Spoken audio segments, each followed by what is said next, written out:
love that. Like, Dad, I was like, wow, thanks for sharing. Like, I don't think anyone else was together enough to share because they're just like, Dad just talking, like, lost it, we lost it. Like, I didn't hear those things about Grandma when she was alive. I didn't know that she taught them all to read before kindergarten. That's great. So the mom, that's a huge loss for our family because she was such a huge part of their lives. And not only was she had 4 kids, she had a job too. Like, it reminds me a little bit of me. I'm like, oh, she was workaholic and she had kids. I feel like our life is special, and like kind of what she brought out, just to take those moments and just cherish your family, because it is so true. You don't know when you're gonna lose your loved ones. You just don't. Like, yeah, I'm glad Todd wrote it down because that was a really nice one. I just thought it was weird the pastor. She had dentures way back then? Yeah, she had them all her teeth pulled and just had dentures. At least they were dentures and not the real deal, or that would have been really bad. Fastball to the I did what every 15-year-old would do. Run.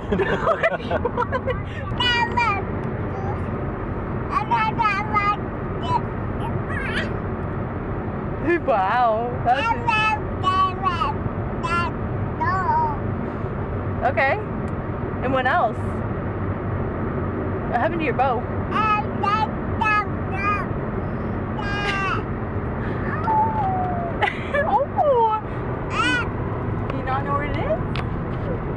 Oh, it's down there. I'll get it when we get out. Don't worry. I'll get it. I don't think you can get it right now. So, we're back home. The funeral went pretty good. As good as a funeral could go. Lots of tears. So, yep. Today we're doing our once-a-year special candy treat. Since they do the holidays and Halloween, and the candy goes on sale, and this is the only time they sell candy corn locally, so we get it like 56 cents a bag. It's the only time we really buy it, so I really stocked up on a lot. This is like a quarter of what I got. So we're doing Butterfinger bars, and they're way better than store-bought to do with candy corn, chocolate, and peanut butter. And then you can add some other stuff for crunch. So I got some puffed rice for the crunch. You can do cornflakes, those work too. I've never done the rice yet, so I'm interested to see how that turns out. I think I might add a little bit of caramel in there. Then we have our chocolate choice. I'm using this. I'm hoping that turns out good, semi-sweet. This is really yummy. We couldn't find it though. Alright, so to make an average batch, you take 3 cups of candy corn. That's not quite, that's more. So, we heat this up in 15-second increments. Slowly by slowly, we heat it up. If we heat it up too far, it will become very hard, stiff candy. So you gotta do it slowly and not overheat it. That's the only part that's hard about this. So, 3 cups. Alright, so there's our 3 cups of candy corn. Empty that out pretty good. Yeah, Tinsley, candy corn. Here, have a really sweet piece of candy corn. Made with real honey. Alright, now we can see it's starting to goo up on us.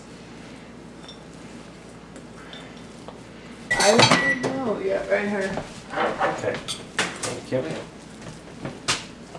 Oh yeah, nice and gooey. It's just about ready. I haven't got my peanut butter separated out yet.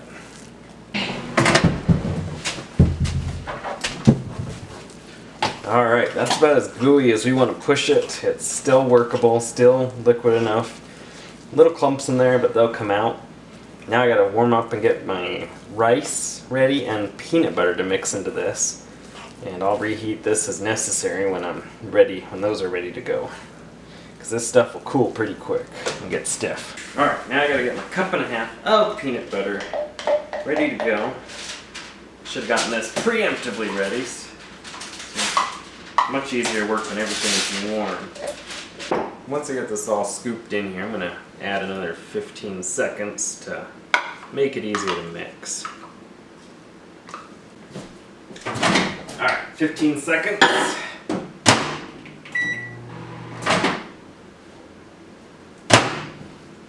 Alright, mix this together.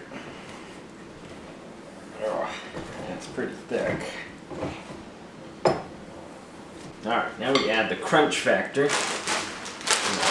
Rice, we're going to try this time. Now I feel this does two things. Adds a nice crunch factor, but also makes it, if your bars do turn out a little on the harder side, this helps it to be more brittle, so it breaks up when you're eating it much easier. And this is just kind of a guess amount. There's no measurement I have seen of how much to add, so it's personal preference. A little bit more. Yeah, smelling good.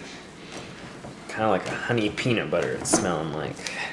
Alright, you know what, I'm gonna do even more. I'm just looking forward to a nice fluffy.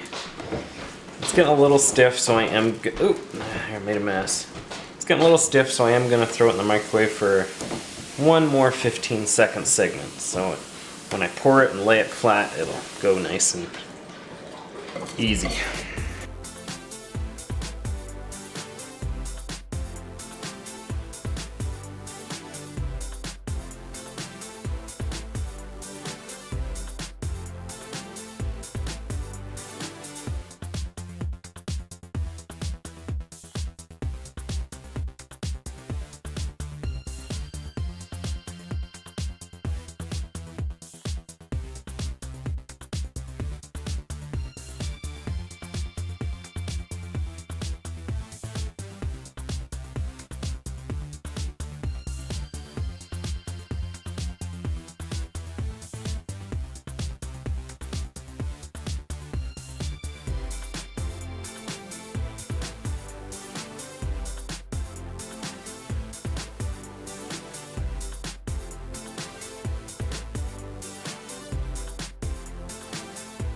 We're gonna have to put this in the fridge and cool it for 1 hour.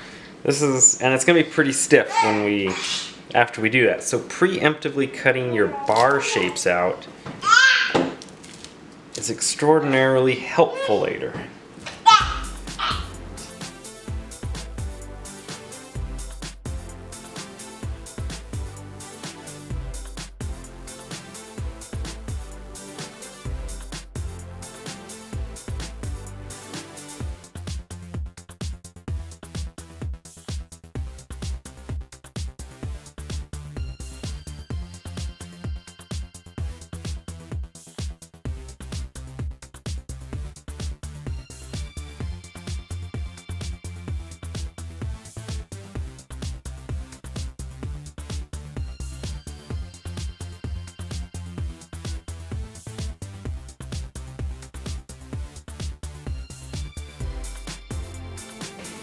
Alright, now we put these in the fridge for 1 hour, and then we get to pour the chocolate on them.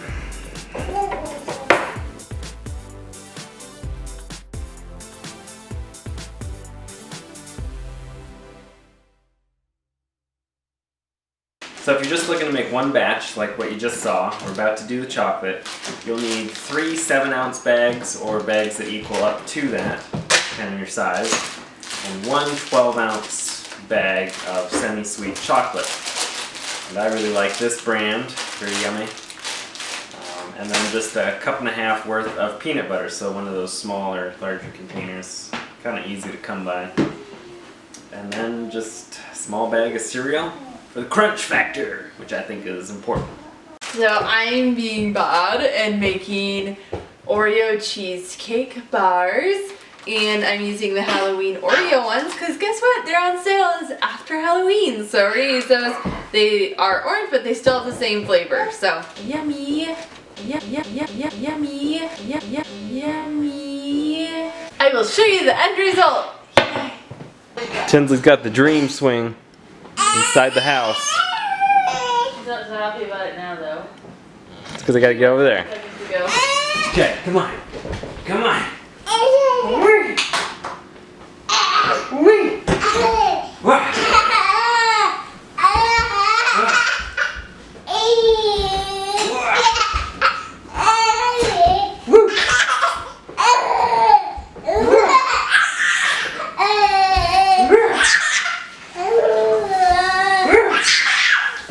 So around about an hour has gone by.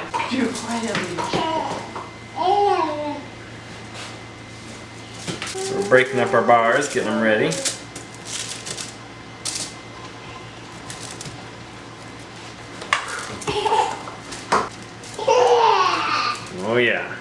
nice bar there. Kind of wondering if I wanted more rice in it. Holy rice cakes!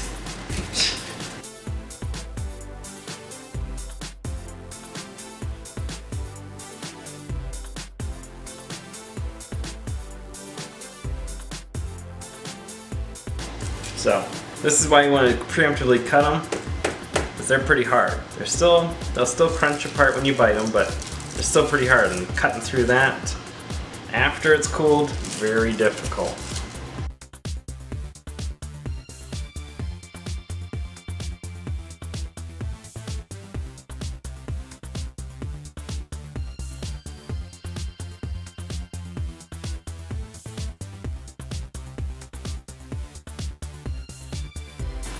Alright, heating up the chocolate is about the same as the candy corn. 15-second increments, stirring in between each one. Again, you don't want to overheat it.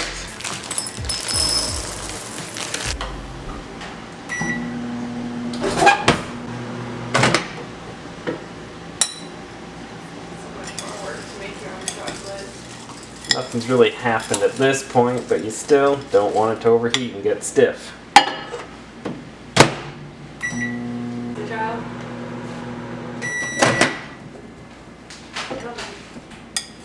Alright, we've gone through 1 minute worth, and it's starting to break down pretty good. Maybe a 50% melt now. A little bit more once you start stirring it. Mommy's done. Keep going.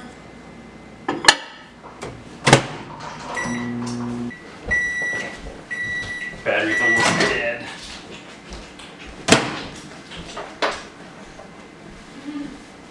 Alright, there's the last cook. Ooh yeah. Looking yummy. Alright. Kind of butter it on. Now I did decide to skip the caramel. These are already pretty sweet, and I didn't want to over sweeten them with caramel. As good as it sounded, I just didn't do it. Not even one.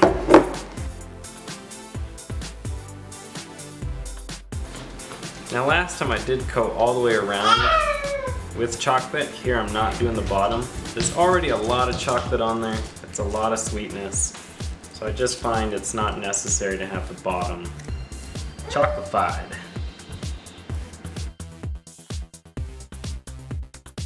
The chocolate doesn't have to be super thick. It just needs to almost just barely cover everything. Otherwise you just get too much chocolate. It doesn't really improve the taste with having too much chocolate on there. Plus I make them once a year, so I don't get a lot of practice to get it right. But I have so much extra candy corn, I'm gonna get a lot of practice this year.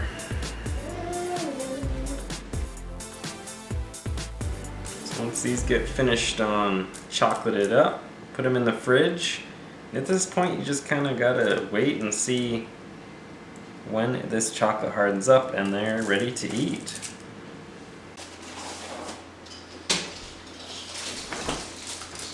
Alright, I think our Butterfingers are done. They're looking yummy.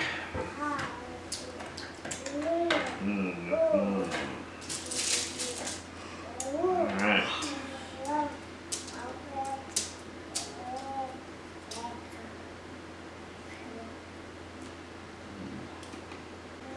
Pretty yummy. I like the chocolate. Yeah, I like that. Might even do more rice next time, like more of a crunch. Maybe I just like, I think I like cornflakes more. Got that crisp break.